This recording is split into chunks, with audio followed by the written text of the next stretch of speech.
Qual segredo Lula esconde com militares? Olha só essas matérias de jornal que eu encontrei. Lula pede... Oxe, que isso, cara? Nossa, é isso aqui.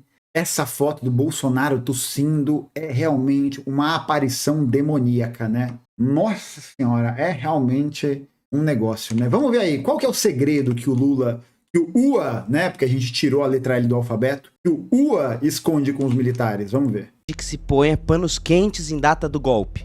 Lula pede a ministro que encerre polêmica com militares. Lula determina que se reforce que o governo é contra a revisão da anistia. Pelo Sabe amor por de que eu sei Deus. tudo isso? Memória histórica, porque arquivos foram preservados, fontes foram guardadas e por isso eu discordo da tese do presidente que é preciso silenciamento sobre o dia do golpe, com a premissa de que é preciso calar os militares por causa do golpe do dia 8 de janeiro. E sabe por que eu digo isso? Porque essas matérias de jornal são do ano de 2008. 2008. Pois é, não é de hoje que Lula também trabalha na chave de conciliação com os militares e por isso a anistia. E quando Lula emitiu essa fala em 2008, ele tinha 73% de popularidade, ou seja, não havia crise nenhuma. E sabe o que ele mandou o ministro Tasso falar à época? Que era preciso governar olhando pra frente, sem ressentimentos com o passado. Exatamente a mesma fala de agora. Cara, na moral, velho, a maior perda que a gente tem com relação a esse recuo, né, do governo com relação ao reconhecimento do golpe é porque, por mais que a gente tenha os documentos, as fontes, os arquivos que permitam com que a gente possa fazer essa averiguação, né, sobretudo da Comissão Nacional da Verdade e tudo mais, é porque isso é um golpe direto na própria dimensão de construção da memória das pessoas que perderam suas vidas, né? Eu acho que é isso. A memória, ela também é um campo de disputa que está inserido no contexto da luta de classes. Porque a memória que é passada, né, a memória que vai ser aquela que vai ser preservada e construir uma tradição, ela é muito importante de ser construída a partir de certas perspectivas e a partir de certos elementos que garantam que a estrutura política dominante que criou aquela memória tenha legitimidade para poder continuar construindo o seu poder, né? E construindo o seu poder a partir de uma perspectiva que passe a impressão de que a história é nela mesma, né? É ela mesma um processo natural, né? Um processo do progresso, um processo que está se movimentando como o Kenji falou, Normose, para frente. Por quê? Porque aí dessa maneira você não consegue fazer aquilo que o Walter Benjamin vai dizer, muito importante, que é o papel do historiador materialista, que é escovar a história a contrapelo, que é conseguir observar para essa tradição, para esse conformismo que é construído por essa hegemonia e entender que dentro dessa tradição existem vários elementos históricos que foram desligados do seu lugar de existência, desligados do seu lugar de protagonismo, para poder construir uma coesão, uma narrativa que constitua uma perspectiva política de dominação e que garanta a reprodução contínua daquilo que é essencial na sociedade brasileira, na sociedade capitalista brasileira, que é a dominação da burguesia brasileira e a manutenção da propriedade privada. E isso significa dizer reforçar os aspectos culturais, reforçar os aspectos políticos, os aspectos ideológicos que levem a essa percepção, né? Isso não é uma exclusividade da época do capitalismo brasileiro. Quando a gente olha, por exemplo, sobre os monumentos que são referenciados ao período da colonização, aqui em São Paulo a gente vê o quê? A gente vê um monumento a Bandeirante, a Descobridor, aos portugueses. Por quê? Porque essa é a memória, essa é a tradição que foi construída lá na época de 1932, lá na época do começo do século XX, quando a gente está falando do processo de formação da perspectiva de identidade paulista, né? Quando isso se reforça muito nesse período da República Velha, né? E aí o que você tem a partir disso? Você tem a formação de um tipo de memória que vai reproduzir um tipo de história. E aí o problema é esse. Quando o Lula não faz esse resgate dessa memória histórica nessa perspectiva, quando ele opta por silenciar essa memória, ele está pegando essa atividade do historiador materialista, que é escovar a história a contrapelo, né? É você ir contrário às digressões e às hegemonias, porque é no meio dessas florestas que você encontra os pontos que são pontos que você vê uma outra história, que você vê uma outra perspectiva, a perspectiva daqueles que foram derrotados, a perspectiva daqueles que resistiram a esse processo, a perspectiva de outros agentes históricos e que se constituem no tempo e espaço da história como os agentes que atuam contra a classe dominante de cada tempo. Quem que é a classe dominante de cada tempo? São os bandeirantes, são os portugueses, são os capitalistas brasileiros, é a família real. São todos esses grupos que constituem a sua dominação, não somente por uma dominação econômica, política, né? Não só por isso, mas porque a história é ela mesma também política. É ela mesma, a memória construída a partir disso, é ela mesma uma expressão da política. É uma expressão de como essas organizações de sociedade de classe está organizada. Sabe? Então, não disputar a memória significa necessariamente também não disputar a história. E se você não disputa a história, qual é a hegemonia que sai vencedora? A hegemonia que bota as cartas no jogo, a hegemonia que coloca a cara para bater. Por isso que, se essa esquerda hegemônica liberal opta por não disputar a hegemonia sobre a memória do golpe, qual que é a memória do golpe que vai passar? A memória do golpe que está sendo colocada em jogo. Qual que é a memória do golpe que está sendo colocada em jogo? Qual que é? É a memória que preserva o golpe como uma necessidade histórica, como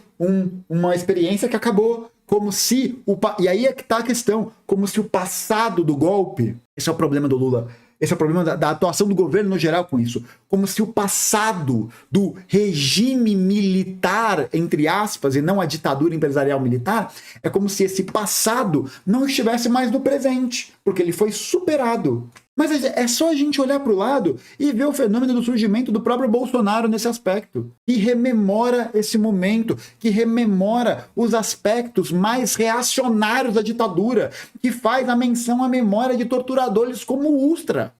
Por quê? Porque é essa memória que está sendo disputada, é essa hegemonia que está sendo disputada. Se a esquerda é hegemônica, se essa esquerda liberal safada opta, né, esse historiador, esse historiador que não tem um compromisso com a classe que precisa ser vitoriosa, que é a classe trabalhadora. Quando a gente vê um historiador, essas pessoas que não têm esse compromisso, o que a gente tem? Uma hegemonia que desiste de disputar a história e a hegemonia que vai povoar o imaginário, vai povoar a tradição e que, portanto, será passada para frente, será passada quando a gente morrer. É a memória da classe dominante. É a memória da classe dominante. É a memória de uma classe que vai manter a sua estrutura de poder. É isso que vai ser passado para frente. Porque o passado não passou, viu, gente? Muito se engana quem acha que o passado passou. Muito se engana. O passado está presente aqui na sala com a gente. Ele está presente. Não sob a forma de presentificação. Não sob a forma de que as coisas acontecerão exatamente da mesma maneira como aconteceram. Como se fosse uma mera reprodução mecânica, né, e anterior ao processo do presente. Não. O passado não aparece desse jeito. O passado aparece presente como no meio dessas relações, no meio desses discursos, no meio dessa política, como fantasmas que estão aqui povoando o nosso imaginário. E essa tradição que nos é passada, como diria o cabeça de nós todos, como diria o velho Marx, é aquela tradição que comprime como um pesadelo o cérebro dos vivos. E enquanto a gente não entender que não disputar a memória é a manutenção dessa tradição que atua como um pesadelo, nós não iremos vencer, nós não iremos conseguir consagrar a memória daqueles que caíram, porque a gente vai estar achando que essa memória passou, que esse passado passou, de que esse presente não diz mais respeito a esse passado, sabe? E aí é realmente, né, a derrota final. É a derrota final porque a verdadeira morte não vem só com a morte física, não vem só com o processo de deixar a vida. A verdadeira morte se constitui a partir do momento em que aquilo ali deixou de produzir uma memória sobre a população, quando aquilo ali produziu o esquecimento. E o que a gente está vendo hoje é um grande pacto nacional do esquecimento. É isso. Um pacto nacional de esquecimento, como foi em 85, como foi depois com o Temer na Comissão Nacional da Verdade e que aparece hoje de novo, mais uma vez. E é por isso que nem os nossos mortos estão a salvo. Nem eles estão a salvo. Porque se a gente desiste dessa disputa, é também a morte final dessas pessoas. Final. Parte da história já causou o sofrimento que causou. O povo já conquistou o direito de democratizar esse país. Sabe, os generais que estão hoje no poder eram crianças naquele tempo, sabe? Alguns acho que não tem nem nada.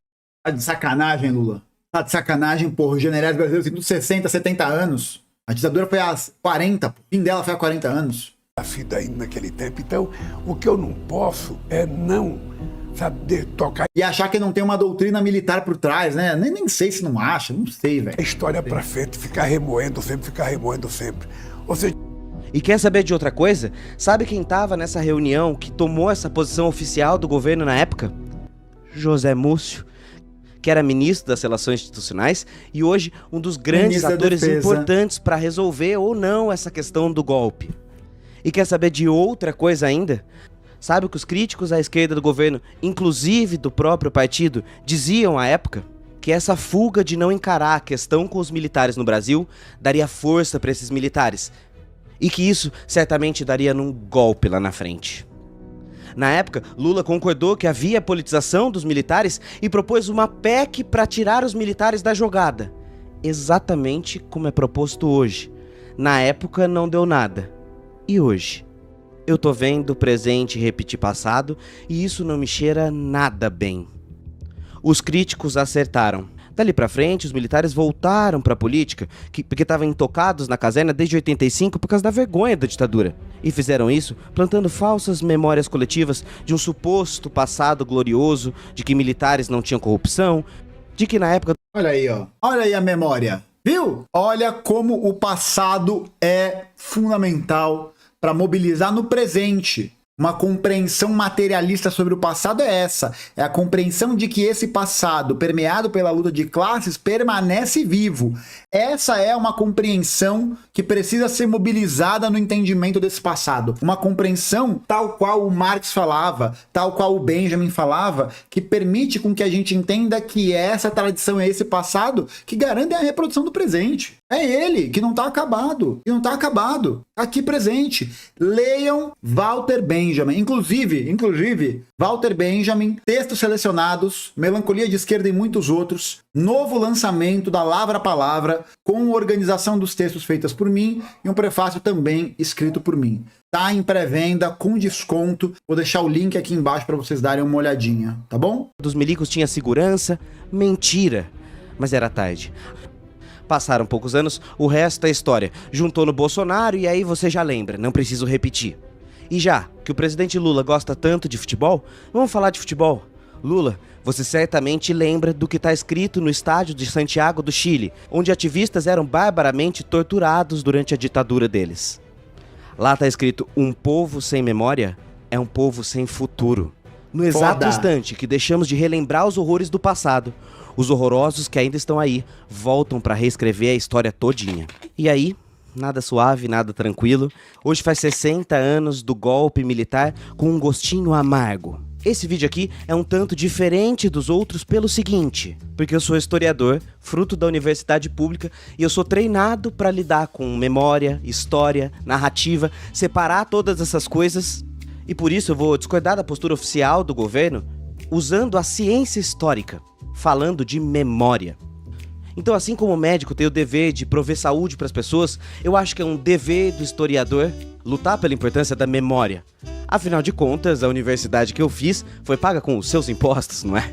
Mas, antes de começar esse... E acho que até para além disso, né, Kenji? Acho que pensar que a disputa pela memória é absolutamente essencial para o próprio processo de mobilização da classe, né? É isso, tipo, a memória ela é um elemento muito importante porque ela ajuda a gente ver o quanto existe de atualidade nas ações do passado sobre o presente, né? Entender que, por exemplo, algo como a Operação Verão que está acontecendo em Santos não é uma novidade do governo Tarcísio, por exemplo, como a gente falou lá no vídeo sobre o direito agora há pouco. Não é uma novidade do governo Tarcísio. Pra gente poder entender que as perspectivas e políticas que são construídas pela segurança pública em São Paulo ou no Rio de Janeiro, da violência, da opressão, blá blá blá, não são de hoje, porra. O Amarildo não desapareceu quando o Tarcísio era governador. A Cláudia não foi arrastada por um carro quando o Tarcísio era governador. Nada disso, nada disso. Ensaio para separar o que é história, memória, narrativa, falar da importância de tudo isso.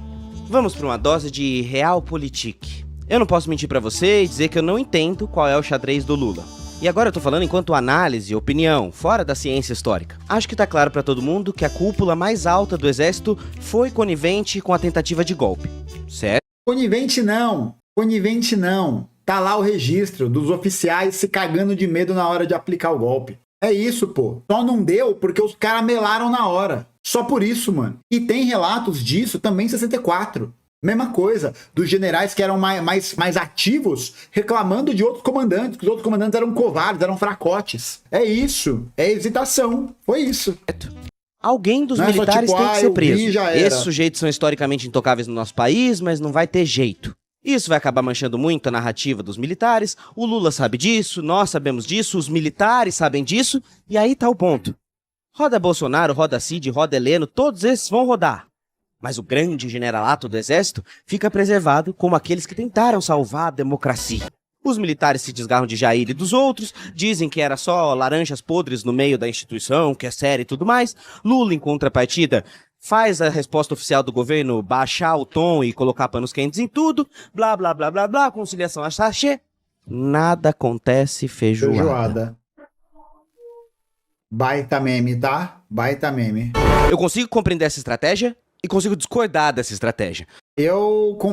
Compreender eu compreendo, né? Compreendo que é uma merda que você joga. É isso, você joga pro campo da despolitização. É bizarro, porque você olha os grupos sociais que estão envolvidos, né? Para as pessoas que são eleitores do governo e tal. É como se você olhasse para eles, né, nessa perspectiva de você fazer essa política por cima, olha pro povo e fala, ó, você não sabe de porra nenhuma, né? Pô, vou fazer aqui sem conscientização, sem vocês, e foda-se. E como até o próprio partido tá criticando a postura do Lula, eu não vou deixar de pontuar a memória histórica.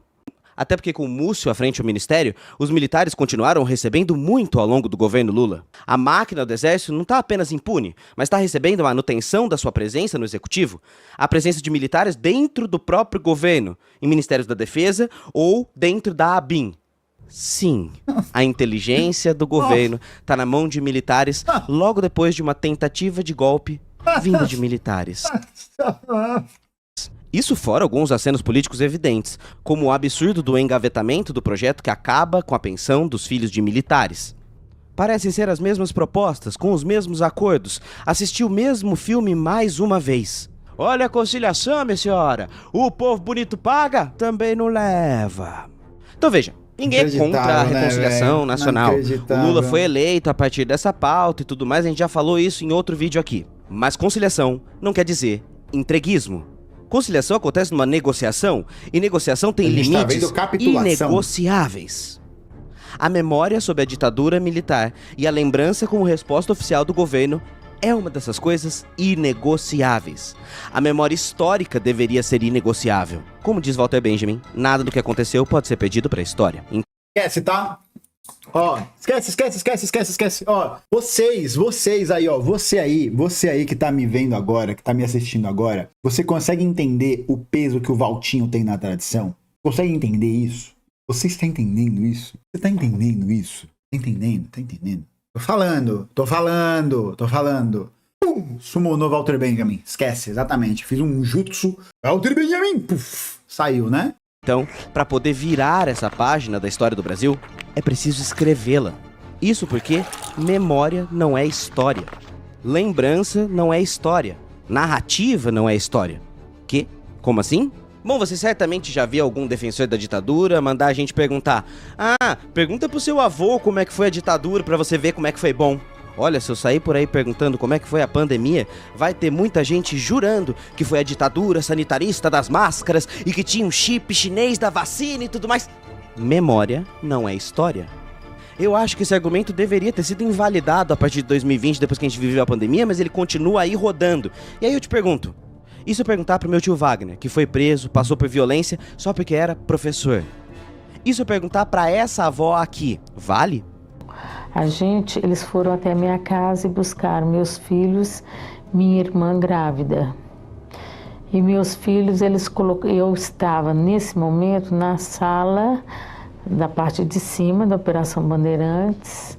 Eles encaminharam meus filhos para a casa de um delegado que era conhecido. E a delegado, ele continuou. Tudo, gente, sobre a letra da lei, tá? Tudo sobre a letra da lei. Tudo sobre o olhar da lei, da justa lei. Tudo sobre o olhar da justiça. Tudo. Processo de tortura com meus filhos, porque a tortura não é só física, a tortura psicológica. Essa eu tenho certeza que meus filhos passaram muito. Meu filho retrocedeu, virou bebê. E se eu perguntar para os familiares dos desaparecidos da ditadura militar, qual memória vale mais? Começa a compreender como a história sempre acontece no presente e bebe do passado para responder às suas questões de agora. Então, como que diferencia lembranças, memórias e fatos históricos? Para isso é que serve a ciência história. História, apesar de ser confundida com memória, narrativa, lembrança, é um método de fazer. Existe um método de fazer história científico. A partir da memória. O historiador é aquele que revisita a memória o tempo inteiro para refletir sobre ela e nos arranjos, nos cruzamentos de fonte, compreender e construir uma manutenção da história de um país.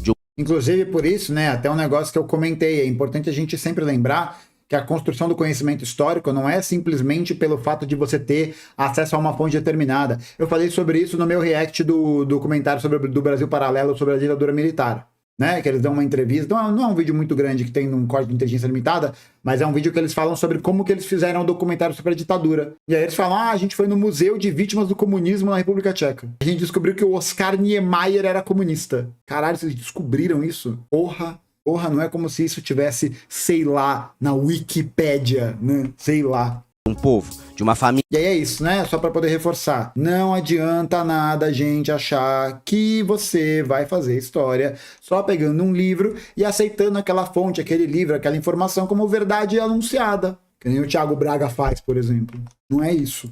E assim por diante. A história como ciência, então, vai além da memória. O método histórico pega essas diversas memórias, cruza com documentos históricos, com matérias da época, com obituários, com dados econômicos, entrevistas, depoimentos, e compara, vê o que é exagero, o que é aumento, o que é mentira. E ainda assim, uma parte importante desse processo é a crítica. Crítica e validação dos pares é um exercício importantíssimo para saber se aquele uso da memória é um uso correto, um uso sério. E então outros especialistas da sua área vão conferir suas fontes, ver se aquilo que você está falando é manipulação das fontes ou não.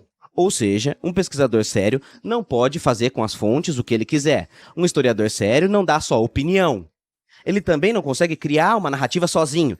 Isso porque diversos outros historiadores também estão estudando aquilo, e esse saber histórico, que chamamos ali tecnicamente de historiografia, é como se fosse uma história da história. Então sempre que você vê um pesquisador falando, escrevendo, veja se ele cita as fontes, veja se ele apresenta um modo de conferir aquilo que ele está falando.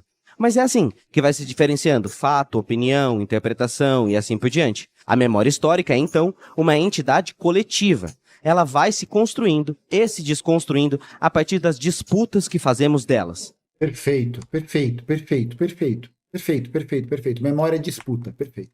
Ou dos silêncios e omissões que fazemos perante a elas. Sim, sempre é preciso olhar quais são os esquecimentos e os silêncios de uma história. Quem são os maiores beneficiários de se silenciar sobre um fato histórico? Quem é que ganha se a gente esquecer? Quais os interesses de afastar uma história recente? Essas perguntas sempre guiam um pensamento crítico. E aí é preciso pensar também no tempo. Quanto mais distante um país fica dos fatos históricos, sem preservar, relembrar as memórias sobre aqueles fatos, mais vulnerável ele fica para manipulação e distorção de narrativa sobre os fatos. E agora eu abro um parênteses para a gente falar de Alemanha, memória e o Holocausto. Você sabia que foi uma série de TV, 40 anos depois, que fez a população alemã querer revisitar suas memórias que ainda não haviam sido mexidas desde a Segunda Guerra? Pois é, em resumo, foi assim. Depois dos horrores da guerra, a Alemanha não tratou logo de revisitar seus crimes, não. Não só pelos motivos de Guerra Fria que se iniciavam dali em diante e que colocavam a Alemanha em um outro tipo de problema, na questão da Alemanha Ocidental, Alemanha Oriental, mas também porque isso ficou relegado só aos estudiosos, só à academia e à universidade, com dados frios sobre número de mortes, sobre economia. Não se falou sobre vítimas, sobre as pessoas humanas que sofreram da guerra. Isso até o final dos anos 80, quando uma série americana, estrelada por Meryl Streep, trouxe a memória do Holocausto e travou o país.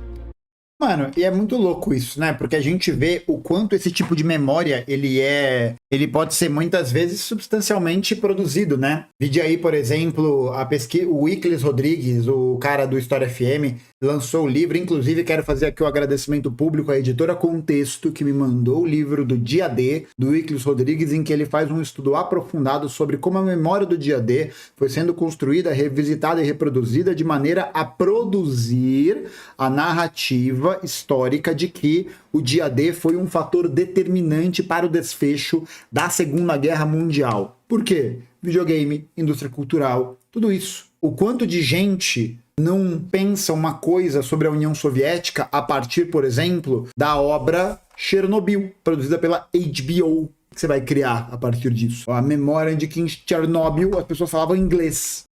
Uma história de uma família judia fictícia que era bem sucedida em Berlim e que perdeu toda a sua fortuna para as câmaras de gás. Dados da época mostram que 86% da população alemã passou a falar sobre o Holocausto. Surgiu no país um sentimento de que só era possível se reerguer mediante uma expiação da culpa, a partir da rememoração da memória histórica. Tudo isso... E é muito louco, porque tem uma frase do Benjamin, peraí, ela tá num quadro que eu tenho aqui em casa. A mais elevada da história mundial e que garante a unidade dos eventos é a culpa. Olha só que louco, cara. Por quê? Porque quando você cria um instrumento de memória, né, como esse documentário, você cria imediatamente um sentimento de necessidade de cumprimento com um determinado tipo de narrativa, porque aquilo ali vai produzir um tipo de relação que você precisa espiar, né, que você precisa tirar de você, né? Tipo, você passa a reproduzir uma certa lógica. Muito bom, tá maluco. Nascido de uma memória fictícia, uma história, uma série. Veja só que interessante. Foi a partir de então que o governo alemão passou a investir naquilo que a gente chama de lugares de memória. Museus, memoriais, disciplinas em escolas, filmes, livros. Relembrar as atrocidades do passado, sobretudo na perseguição contra os judeus, era mais do que uma noção de espiar a própria culpa. A partir de 2005, todo 27 de janeiro passa a ser o dia de memória pelas vítimas do Holocausto. A memória é a coisa mais importante para a formação de uma identidade. Rápido, pensa aí, o que é você sem suas memórias? Quem é você sem se lembrar do seu passado? E tem uma questão paradoxal aí. Tanto no caso da ditadura, quanto no caso do Holocausto, o slogan é sempre o mesmo: ditadura nunca mais. Um slogan de campanha muito forte. Mas veja só, para que haja um nunca mais, é preciso ter um parâmetro, certo? E para que haja um parâmetro, é preciso relembrar dessa memória para o povo toda hora, porque essa memória vai sendo perdida ano a ano. E, sobretudo, relembrar dessa memória numa perspectiva que possa dar condições concretas para que a ditadura nunca mais aconteça. Ditadura nunca mais é um dos termos que mais foi proferido, mais é utilizado para poder fazer essa rememoração do processo que aconteceu no Brasil. Só que ditadura nunca mais, como uma expressão sem as ações concretas, é só fraseologia vazia. Porque se você não tem um processo de investigação dos crimes dos agentes repressivos do Estado, da responsabilização deles, mas também da não criação de um caminho, né, de uma mobilização pela memória que impeça isso, o que você está fazendo é você só está colocando palavras ao vento. Só palavras ao vento. Ditadura nunca mais. Mas aí a gente olha e o Brasil perde soberania, mantém militares no governo, amplia a anistia, fala que é um passado superado. Como que a gente pode lidar com a possibilidade de ditadura nunca mais? E justamente esses fantasmas da ditadura não só continuam presentes, mas ganham cada vez mais corpo. Porque memória sem disputa não é nada, gente. Memória sem disputa só transforma a memória numa reminiscência, num esvaziamento, numa coisa que não tem sentido concreto, sentido político. E pode ver, ninguém solta a mão de ninguém, não passarão. Isso aí, sem mobilização, revisitar a memória, sem entender o quanto esse passado está atualizado no presente, porque ele produz essas condições que estão ainda existindo, né? A memória da classe dominante, a luta de classes, é esse processo. Não perceber isso é não perceber que essa fraseologia não serve para nada além de desmobilizar. É mais uma vez, né? Mais um relato baseado no incrível tweet do Hora Thiago, um beijo para o Thiago, que é vitória simbólica, derrota concreta. E se a gente não relembrar, daqui a pouco a gente não sabe mais qual é essa condição, e aí perdeu a história do nunca mais. Mas tá bom, você quer sair da política, quer sair dessa história mais pesada e quer ir pra outro campo? Pra você falar pros seus pais, pros seus amigos na mesa do bar e parecer inteligentão? Nota uma coisa aí, memória sobre vacinação. Doenças que já estavam erradicadas estão voltando, sabe por quê? Porque as gerações que sofreram muito com essas doenças já se foram. E as que estão aqui agora já não lembram mais como é o terror de viver aquilo. E os maus hábitos passam a voltar. E isso pode acontecer a qualquer momento. É só ver o quanto o povo brasileiro era uma referência em vacina e em pouco tempo os negacionistas distorceram essa memória, distorceram essa história e isso passou a virar um problema. E aí, se a reconstrução da memória é um exercício fundamental para o povo, é, portanto, também um exercício fundamental para o exercício do poder. Quem está no poder oficial, apenas por um pouquinho de tempo, consegue ser o senhor da memória oficial de um país e escolher o que um país vai falar mais ou silenciar mais. E sabe quem tem conhecimento e domina isso muito bem? Os militares. Os militares são mestres de criar símbolos falsos e distorcer a história. Então, eu acho que o presidente está tomando uma atitude correta e... Por exemplo, no DOI-CODE, local que as pessoas eram presas e violentadas ilegalmente, as ações eram anunciadas nos jornais como operações de segurança. E foi descoberto depois que, quando na ficha do sujeito estava escrito interrogado e prestou esclarecimento, isso era um jeito para mascarar ou um código para sinalizar a prática de tortura. Militares adoram muito esses eufemismos para diminuir a sua violência. E veja só, né? Veja só. Esse tipo de memória não é sobre a ditadura, não. Lembra da matéria que a gente viu sobre o estudante, sobre o cara lá que matou o motorista? Porsche atropela, não sei o quê. Você muda o agente, né? Você muda quem fez. Ou por que vocês acham que o golpe militar é chamado por eles de Movimento de 64? Contra-revolução de 64? Perfeito. Então esse medo dos militares também é uma propaganda trabalhada por anos. Existe muita propaganda militar para dizer que eles são o baluarte da democracia, como diria o golpista general Heleno. Ainda tem muitos silêncios e ausências. Mais de 200 pessoas desaparecidas ainda não foram encontradas. Sumiram. Nunca mais voltaram. Não tiveram a chance de coletar, fazer e viver memórias. E se nós não nos empenharmos enquanto país em manter essa memória viva, ela vai ser enterrada para sempre. Então, para quem diz, e é por isso que tem gente que ainda diz, mas pelo menos na ditadura não tinha violência. Revista Veja, 23 de abril de 1969. Há um novo crime na praça, mais ambicioso e mais duro. E um novo criminoso troca a faca pelo revólver. Os roubos pularam de 150 para 400 na cidade de São Paulo. Os homicídios de 80 para 350. E olha só, né, que loucura, porque é justamente no momento em que a ditadura vai, né, conseguir construir esse caminho, né, pavimentar esse caminho que vai viabilizar a luta de classes em favor da classe dominante, o que a gente tem? Uma situação de uma população cada vez mais pauperizada e cada vez mais jogada à marginalidade, cada vez mais jogada à necessidade de sobrevivência por atividades que muitas vezes beiram que não são legais, né? Nossa, que surpresa, né? Que surpresa. A partir de agora, os menores de 14 anos passaram a cometer crimes. E sabe como eu sei disso? Memória histórica. Preservação de fontes. Mas tem que punir os dois lados, tem que investigar a esquerda. Olha bem no fundo dos meus olhos e me responde. Nós estamos falando de ditadura militar oficial. Uma posição do Estado de massacrar e perseguir pessoas sistematicamente. Órgão de censura e violência oficial, onde até crianças foram presas e barbaramente violentadas. E aqui, ó.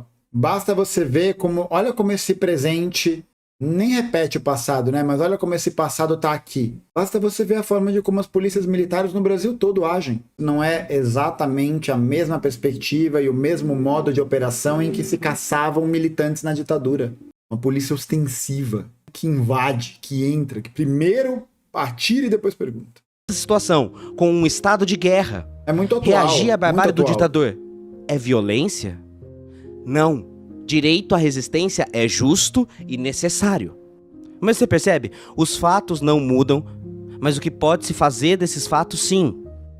O Brasil continua sendo o país que menos julgou e menos puniu os crimes da ditadura comparado ao resto dos países da América Latina.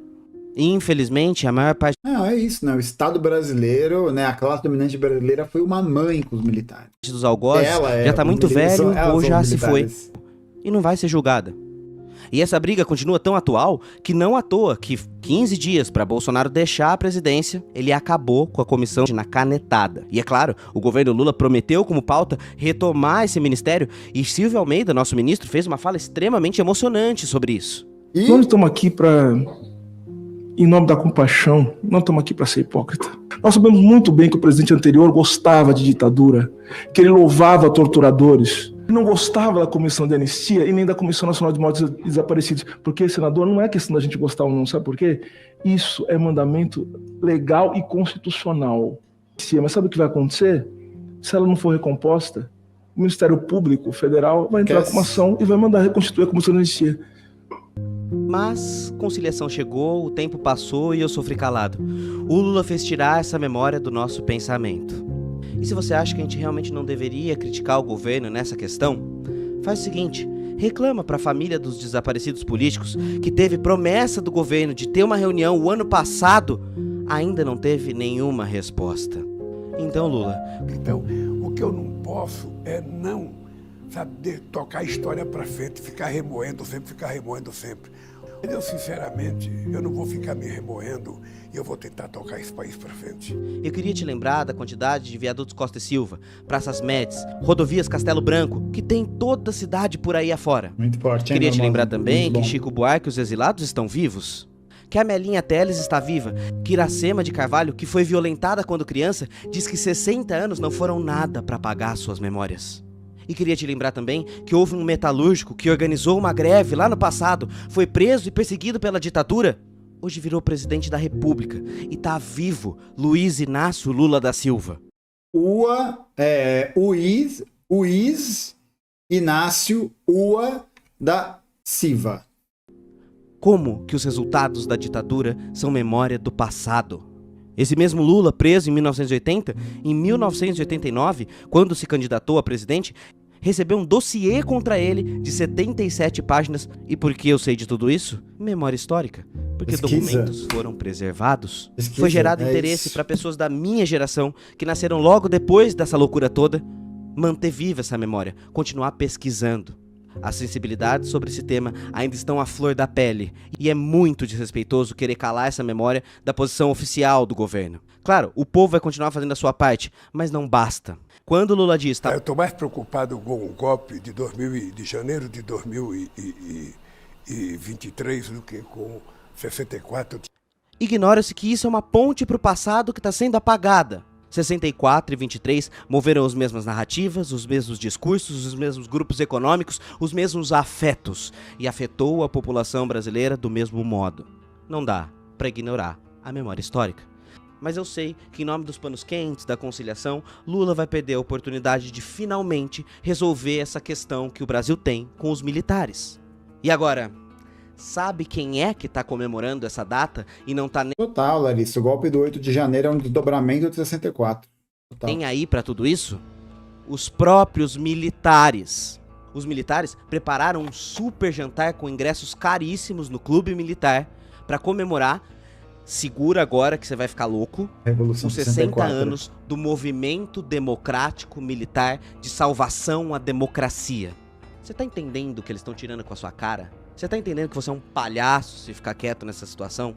Ontem 64 é hoje 24. E olha só a ironia fina na sua cara no final do convite dos milico. A história que não se apaga e nem se reescreve. Caralho. Milico e merda pra mim é a mesma coisa! Por isso, reviver o passado é um exercício do presente. Caralho. Sempre. Então, o governo Pesado, não pode mano. ter medo de militar. Civil não pode ter medo de militar. Lugar de militar sempre foi na caserna, obedecendo e recebendo ordens. Enquanto... Eu acho que tem só uma questão aí, né, que é entender a lógica, né, porque acho que dentro do... esse beneficiamento dos militares não é para todos os militares. Quem que tem dinheiro para pagar ingresso caro para ir no jantar do clube militar? Quem que tem? Sabe? O soldado, o praça, o cabo que tá lá se fudendo, né, fazendo vigília a noite inteira, tá se fudendo, pintando guia, que tá se fudendo, fazendo treinamento, sendo torturado, né, sendo completamente desumanizado. Não dá pra não lembrar que dentro do exército também tem luta de classes. Também tem luta de classes, porque quem celebra, para quem que essa memória serve, né? A memória de um exército que serve à burguesia, que serve aos interesses da classe dominante, que serve aos empresários, que serve ao grande oficialato. Isso não serve aos soldados. O que um soldado ganha com isso? Então quem ganha com isso? Quem ganha com isso é o alto oficialato. Quem ganha com isso são os generais de alta patente. Entender que os soldados, cabos e praças são membros da classe trabalhadora. São membros e eles são prejudicados por essa lógica. Mas é claro, né? Compromisso deles com... E aí os militares, o exército, as forças armadas produzem essa dinâmica, essa memória, essa atuação, para que essas coisas fiquem secundárias, sejam menos vistas, né? E você pontua o inimigo, que é o inimigo externo, da Lei de Segurança Nacional, você vai produzindo uma memória, você vai produzindo uma ideologia que faz com que muitas vezes esses membros da classe trabalhadora que compõem as Forças Armadas não vejam o lugar de classe que eles ocupam. Muitas vezes, né? Não é à toa que na ditadura militar, o grupo que mais foi perseguido foram os próprios militares. Militares que eram legalistas, militares que eram nacionalistas, militares que eram ligados a movimentos sociais. Então acho que é importante também fazer essa pontuação para colocar no vídeo do Kenji, né? De que não é só uma questão dos militares receberem ordens, sempre estarem na caserna, entender que há um problema aí de saída que é o caráter de classe das Forças Armadas. O caráter de classe das forças de segurança que protegem o quê?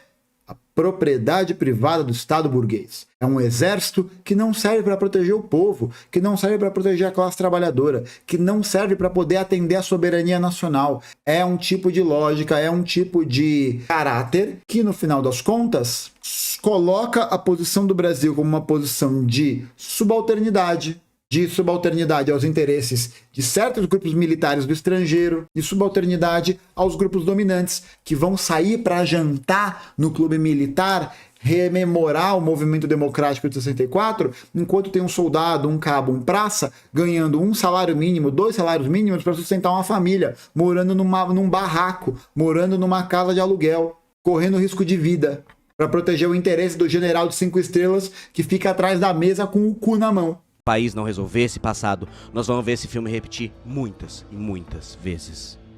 As Forças Armadas não podem ser o quarto poder da República. Não podem. Há um ditado iorubá muito bom que diz o seguinte. Vamos ouvir um pouco de Silvio Almeida. Diz um antigo ditado iorubá: Exu matou o pássaro ontem com a pedra que só jogou hoje. Que presente, passado e futuro são realidades entremeadas. E nessa encruzilhada que nos encontramos, eu diria que são também indissociáveis. E isso é importante. Não, e assim, você percebe, Larissa, pô, outro dia eu peguei um Uber, ele falou pra mim que ele tava fazendo Uber temporariamente porque ele tava esperando abrir concurso pra Polícia Militar, porque hoje em dia, um dos poucos concursos que abrem, que recebe um volume muito grande de jovens trabalhadores, sobretudo de jovens negros trabalhadores, é a Polícia Militar. Por quê? Porque não tem emprego, porque não tem trabalho. Tem trabalho, o que você está fazendo? Está criando um exército. Importante dizer para que nós não nos esqueçamos jamais da grandiosidade das nossas lutas. Nossa conexão é com passado, presente e futuro. Nós estamos vivendo nesse momento passado, presente e futuro.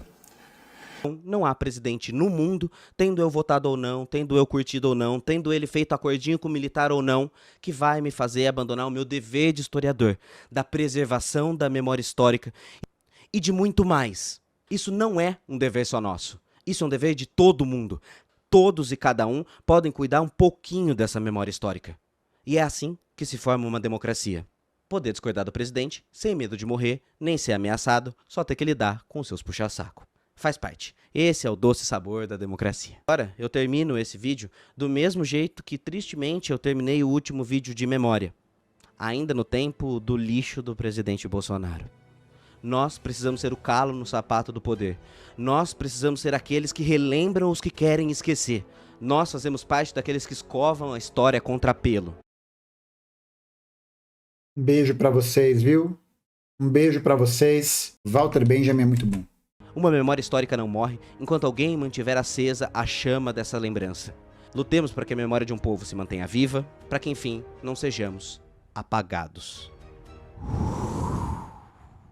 Temos ódio à ditadura, ódio e nojo, ódio e nojo, ódio e nojo, ódio e nojo, ódio à ditadura. Bradamos por imposição de sua honra.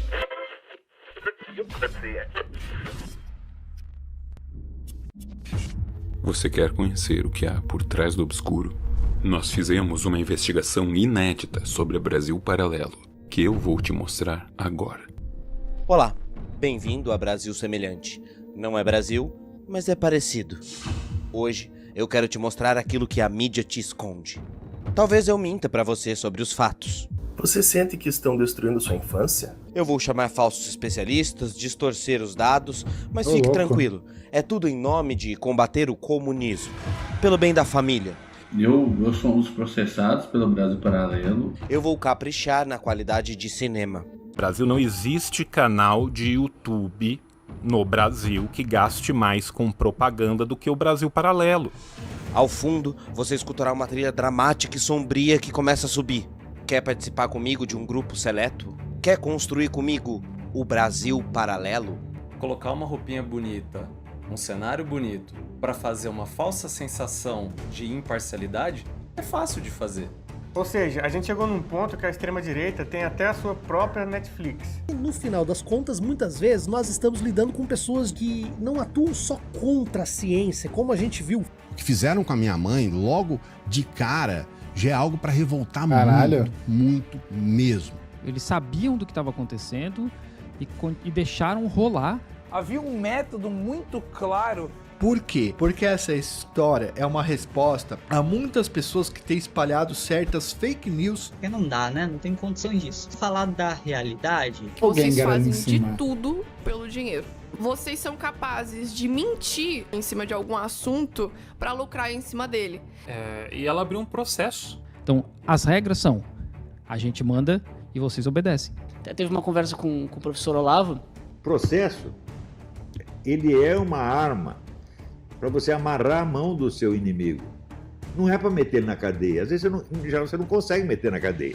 Ah, não, velho, eu não acredito que ele falou isso, cara. Não mete essa, louco. O pessoal tem que ser militante. Enquanto a gente tá pensando em como que a gente pode democratizar o acesso ao conhecimento. Nós temos vocês. Hoje nós vamos falar sobre Brasil Paralelo. Rapaz. E eu quero te provar um ponto. A Brasil Paralelo construiu um país paralelo como uma seita. Tá bom? Beijinho, tá? Isso é tudo o que aquele seu professor conservador nunca te contou. Caralho. Dramático. Forte, achei bem forte. Desculpa ter colocado o Olavo na tela de vocês, gente. Sobe a trilha dos Vingadores. Ah, Querelho. Forte. Walter Benjamin. Embaixo.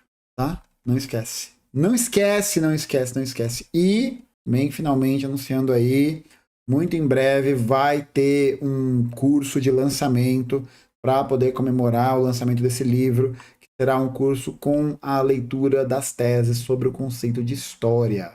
Não percam!